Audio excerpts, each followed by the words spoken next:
White House ছাড়ছেন Elon Musk. Donald ট্রাম্পের প্রশাসনের সরকারি দক্ষতা বিভাগের দায়িত্বে ছিলেন তিনি। তার পদত্যাগ এমন এক সময় এলো যখন তিনি প্রকাশ্যে ট্রাম্পের বাজেট পরিকল্পনার সমালোচনা করছেন। তবে কি সম্পর্কে চিড় ধরল মার্কিন প্রেসিডেন্ট ট্রাম্প এবং ইলন মাস্কের? ট্রাম্প প্রশাসনের দায়িত্ব ছাড়ার ঘটনায় এমন প্রশ্নই যখন ঘুরপাক খাচ্ছে জনমনে, তখন উত্তরটি হচ্ছে কোনো মতবিরোধের জেরে দায়িত্ব ছাড়ছেন না ইলন মাস্ক।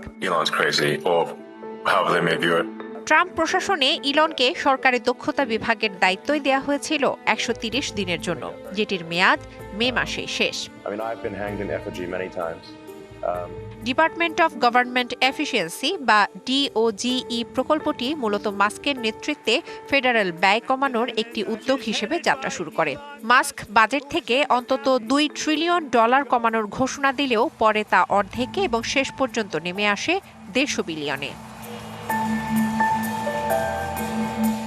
এই কর্মসূচির আওতায় প্রায় 2,60,000 কর্মচারীর হয় চাকরি হারাতে হয়েছে অথবা স্বেচ্ছায় অবসর নিতে হয়েছে। পারমাণবিক কর্মসূচির কর্মীরাও এই ছাঁটাইয়ের শিকার হন, জানিয়ে শেষমেশ আদালত হস্তক্ষেপ করে এবং তাদের অনেককেই পুনর্বহালের আদেশ দেওয়া হয়।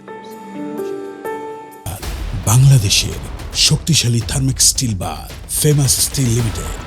এদিকে সরকারি পদে সময় দেওয়ার কারণে এবং মাস্কের মূল কোম্পানি টেসলা থেকে দূরে থাকায় এমনিতেই ক্ষতির মুখে পড়ে কোম্পানিটি। অন্যদিকে রাজনৈতিক বিতর্ক এবং সমালোচনার কারণে অ্যাক্টিভিস্টরা টেসলা বয়কটেরও ডাক দেন। ফলে কোম্পানিটির ঘুরে দাঁড় করাতে টেসলা নিয়ে মনোযোগ দেওয়াও জরুরি হয়ে ওঠে মাস্কের জন্য।